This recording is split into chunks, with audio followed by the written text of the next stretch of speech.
그럼 이제 또 하나는 이제 자연스럽게 저와 여러분이 이제 실제에 이르게 되는 부분이죠. 영적인 실제. 로마서 8장 말씀으로만 잠깐 적용하면 영으로서 몸의 행실을 죽이며 성령의 인도함을 받는 삶을 사는 거예요. 그러니까 로마서 8장 12절, 13절, 14절 말씀으로 순서로 쭉 연결하면은 저와 여러분이 육신에게 져서는 안 돼요. 영으로서 몸의 행실을 죽여야 사는 거예요. 그 다음에 어떻게 하죠? 성령의 인도함을 받아야 돼요. 성령의 인도함. 그죠? 그러니까 이 성령의 인도함을 받는 과정 가운데 꼭 필요한 기능이 뭐라는 거죠? 직관. 이게 직관이란 기능은 계속해서 개발이 되어지셔야 돼요. 계속해서 개발되지 않으면 우리가 성령을 쫓고 성령의 인도함을 받는 부분에 있어서 어느 순간 무디어질 수가 있습니다. 참 우리 사람 마음은 어쩔 수가 없는 약한 부분이 있는 것 같아요. 사람 마음은 정말 내가 원해도 지금 나에게 주어진 무엇인가에 내 마음을 빼앗겨버리면은 사실은 하나님 생각도 안 할 때도 있어요. 지금 제가 오늘 말씀드리는 거는 이건 날마다 우리가 삶 속에서 경험되어져야 될 부분이에요. 우리는 아침에 눈을 뜨면서 성령 하나님께 학습을 받고 성령 하나님께 훈련과 연단을 받고 성령 하나님께 참여를 받고 성령 하나님께 실제에 이르도록 우리는 훈련받고 있는 거예요. 왜냐하면 착한 일을 시작하시니까 하나님이시고 예수의 날까지 이루실 분도 하나님이시고 그분은 항상 내 영 안에 계시잖아요. 내 영 안에서 역사하시니까. 근데 문제는 우리가 직관이라는 기능에 대해서 몰라서 그럴 수도 있고 무디어서 그럴 수도 있고 내 마음이 잠깐 무엇인가 빼앗겨서 그럴 수도 있고 그래가지고 성령의 역사하심을 잊어버릴 때가 있다는 거예요. 그래서 절대 그러시면 안 되기 때문에 우리 지체들께서 이제 좀 다 지우고 정리하면은 성령의 역사하심에 대해서 우리가 직관을 통해서 잘 배우실 수 있으셨으면 좋겠습니다 라는 의미에서 지금 서론을 제가 설명해 드린 부분입니다. 어떤 의미인지 아시겠죠? 네, 그러니까 물론 언어적으로 이게 직관인지 아닌지 잘 분별하지 못한다 하더라도 사실 성령께서 우리 영 안에서 역사하고 계시거든요. 움직이시는 거예요. 기도하라는 부담도 넣어주시고 사랑하라는 부담도 넣어주시고 누군가에게 섬길 수 있는 부담도 넣어주시고 자아를 파쇄하라고 부담도 넣어주시고 갑자기 과거에 어떤 일을 생각나게 하셔가지고 회개하기도 하시고 또 어떤 부분에는 속건하기도 하시고 다양한 방법으로 하나님이 역사하셔서 지금 우리를 선한 길로 인도하고 계신다. 맏형이신 예수 그리스도의 형상을 우리로 하여금 갖도록 하시기 위해서 지금 역사하고 계신다라고 이해하시고 아마 열심히 한번 훈련해 볼 수 있었으면 좋겠다 그런 부분입니다. 그러면 또 서론 하나 더 할게요. 우리가 이제 로마서 12장 2절 말씀 잘 아시니까 이 세대를 본받지 말고 마음을 새롭게 함으로 변화를 받아. 그죠? 그 다음에 하나님의 선하시고 기뻐하시고 온전하신 뜻을 말해요. 온전한 뜻을 분별하라 그러잖아요. 지금 본문에서 분별하라는 의미는 순종을 당연히 기본에 깔고 하는 이야기입니다. 이해되셨죠? 이게 분별의 목적은 뭐냐? 순종이에요. 순종. 행함. 행하지 않는 상태에서 분별만 하고 있으면은 한 50점밖에 안 됩니다. 50점. 그러니까 분별하는 것이 50점이라면 또 100점 맞으려면 뭐까지 하셔야겠어요? 행하셔야겠죠? 이게 같이 가는 거예요. 같이 가는 거. 그래서 우리 로마서 12장 2절 말씀에서 이 부분을 영의 기능하고 접목할 수 있었으면 좋겠다 그런 부분이에요. 이게 보편적인 삶이에요. 일상이죠. 일상을 우리가 이렇게 사는 거예요. 이 세대를 본받지 말고 마음을 새롭게 함으로 변화를 받아서 하나님의 선하시고 하나님께서 기뻐하시고 하나님께 앞에 온전하신 뜻을 내가 분별하고 사는 거. 이게 일상이다 그런 부분입니다. 여기에 특별한 경우에 하나님께서 특별한 방법으로 역사해 주시는 거예요.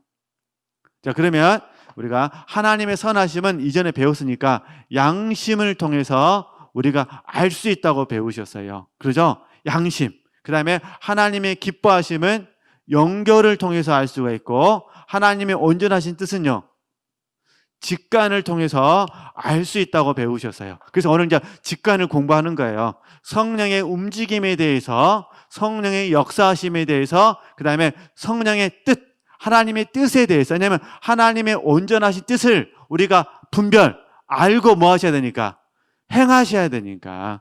순종하셔야 되니까. 그러니까 행한다는 의미에는 순종도 포함이 되고 복종도 포함이 되고 헌신도 포함이 되는 거예요. 그래서 저와 여러분이 어떤 경우에는 순종하시고 어떤 경우에는 복종하시고 어떤 경우는 뭐 하세요? 헌신하시잖아요. 할렐루야. 그러죠? 야곱이 야복 강가를 건넜어요. 그건 헌신이 아니에요. 그거는 순종이에요, 순종. 근데 하나님께서 야곱의 베델로 올라가라고 하셨어요. 그죠? 이것도 순종이에요. 그럼 베델에서 제사를 드려야 뭐가 되는 거죠? 그거는 헌신이 되는 거죠. 그러니까 베델로 올라간다는 의미는 다 행함인데 그 행함이라는 범주 안에 어떤 경우에는 순종, 어떤 경우에는 복종, 어떤 경우에는 뭐 하는 거죠? 헌신이 되는 거죠. 이게 구분되기 때문에 저와 여러분이 양심과 영교와 직관이라는 영의 기능을 잘 개발하셔가지고 우리가 일상 속에서 하나님과 교제하는 복된 삶이 되셨으면 좋겠다, 그런 부분입니다. 우리는 왕 같은 제사장이잖아요. 저도 왕 같은 제사장이고 우리 지체들도 왕 같은 제사장이잖아요. 그죠? 왕 같은 제사장. 그래서 세상에 대해서는 왕이요, 하나님 앞에서는요 제사장이 되는 거잖아요. 이게 제사장의 최고의 임무는 하나님을 사랑하고 하나님을 바르게 섬기는 거잖아요. 하나님을 바르게 섬겨야 돼요. 하나님을 바르게 섬기기 위해서 양심을 통해서 하나님의 선하심을 알아야 되고, 하나님을 바르게 섬기기 위해서 영교를 통해서 하나님이 기뻐하시는 것과 하나님이 싫어하시는 걸 알아야죠. 그러죠? 그러니까 우리가 왕 같은 제사장으로서 하나님을 섬길 때 내 방식대로 섬겨서는 안 된다, 그런 부분입니다. 근데 우리는 온전하지가 않으니까, 완벽하지가 않으니까 지금부터 훈련을 통해서 성령께 훈련을 잘 받아서 이야기면 우리가 하나님의 선하심과 하나님의 기뻐하심과 하나님의 온전하신 뜻을 분별해서 바르게 섬길 수 있으셨으면 좋겠다. 그래서 그 중에 하나 오늘 뭘 배우신다고요? 직관에 대해서 같이 공부해 봤으면 좋겠다, 그런 부분입니다. 그렇죠? 중요한 건 성령이십니다. 성령께서 주체가 되셔서 우리를 이끌어 가신다. 우리는 영의 기능 중에 하나의 직관을 통해서 성령의 역사하심을 감각한다. 할렐루야. 네, 그렇게 이해하시고 하나씩 보도록 하겠습니다. 네. 그러면 이제 바로 이제 교재로 들어가서 이제 말씀을 드리면은, 네, 직관에 이제 그 정의된 다 설명드렸으니까요. 우리 이제 2번 보시면은 성경 구절 몇 구절 말씀 써놨어요. 그래서 그 부분을 좀 한번 찾아보도록 하겠습니다. 또 찾아봐야 우리 말씀을 좀 보면서 이 부분이 직관이다라고 이해하시면 되실 것 같습니다. 사도행전 20장 22절에서 23절 말씀 우리 같이 한번 읽어보도록 하겠습니다. 22절에서 23절 말씀 같이 읽습니다. 보라, 이제 나는 심령의 매임을 받아 예루살렘으로 가는데 거기서 무슨 일을 만났는지 알지 못하노라. 오직 성령이 각 성에서 내게 증거하여 결박과 환난이 나를 기다린다 하시나. 아멘. 이 중에 그 22절 말씀에 심령의 매임을 받아 그러잖아요. 그리고 23절 말씀에는 성령이 말씀하시는 게, 성령께서 사도 바울에게 영혼에 말씀해 주신 거예요. 영혼에 말씀해 주셨는데 사도 바울은 그 영혼의 기능 중에 하나의 직관을 통해서 심령의 매임을 받았다. 하나님의 뜻을 뭐 했다는 거죠? 깨달았다, 그런 부분이에요. 주로 이 직관이 찾아오게 했을 때 우리가 인식할 수 있는 방법 중 하나가 뭐냐면 부담이거든요. 부담. 어떤 경우에는 눌림이라고 불러요. 이게 심령의 매임을 받았다 그러잖아요. 이게 자기는 안 거예요. 이 부분은 영적인 체험이기 때문에 우리 지체들께서 경험해 보시면은 아실 거예요.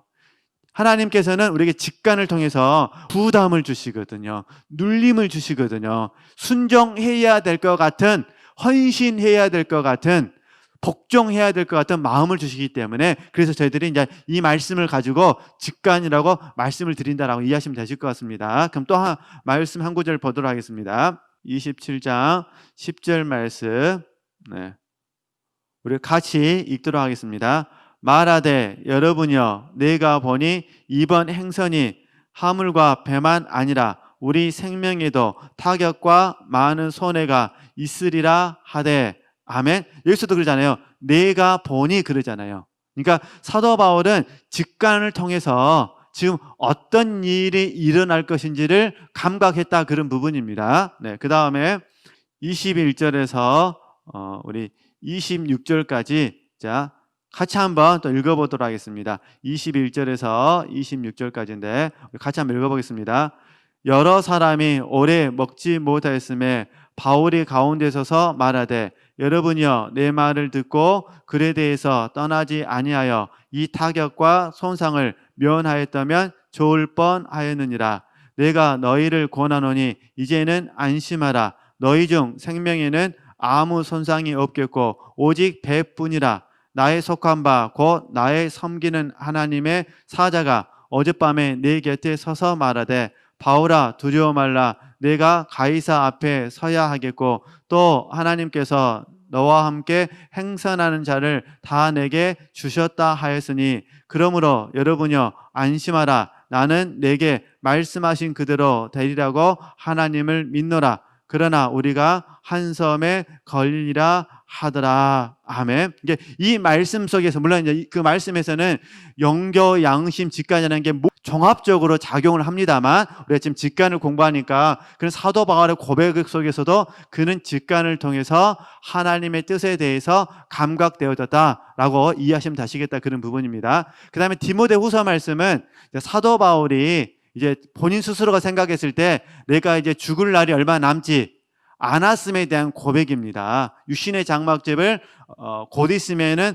벗게 될 것이다. 네, 순교죠. 그 순교에 대해서 고백을 하고 있는데 그 부분도 직관으로서 이해할 수 있다. 네, 그렇게 참고하시면 되실 것 같습니다. 그 다음에 이제 저희 훈련원에서는 직관이 제가 여기서 잠깐 이렇게 부담이나 눌림의 형태로 나타난다고 말씀드렸고 또 하나는 이제 보통 저희들이 레마의 말씀이라 그러잖아요. 레마의 말씀 같은 경우도 물론 우리가 넓은 의미에서는 영교에 포함할 수도 있겠죠. 그러나 특별히 레마의 말씀은 저희 훈련원에서는 직관에 포함합니다. 직관.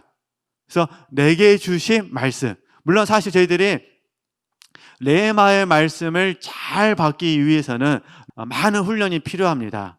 우리가 사람은 어느 누구나 소욕이 있거든요. 그 소욕을 충족시켜 줄 때 내게 주신 말씀이라고 내가 취해버릴 수가 있어요. 내가 말씀을 선택한다는 거예요. 근데 레마의 말씀은 그게 아니라 하나님께서 내게 주신 말씀이에요. 근데 영을 통해서 주시는 거죠.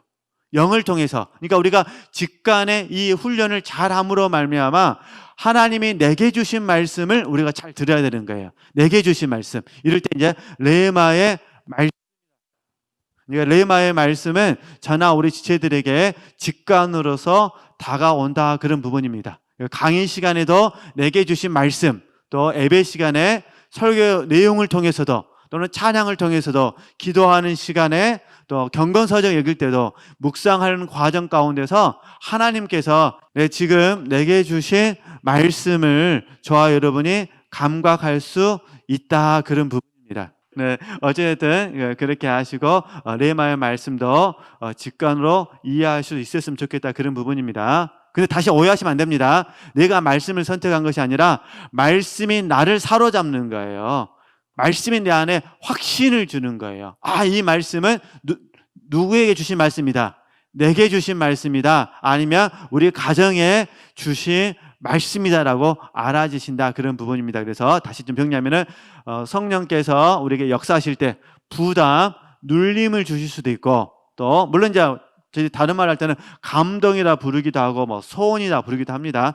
이런 과정 속에서 주실 수도 있고 또 하나는요 레마의 말씀을 통해서 꼭 필요한 말씀을 주셔가지고 우리로 하여금 성령의 일하심, 성령의 뜻에 대해서 감동시켜 주신다라고 이해하시면 되시고요. 그 다음에 이제 세 번째는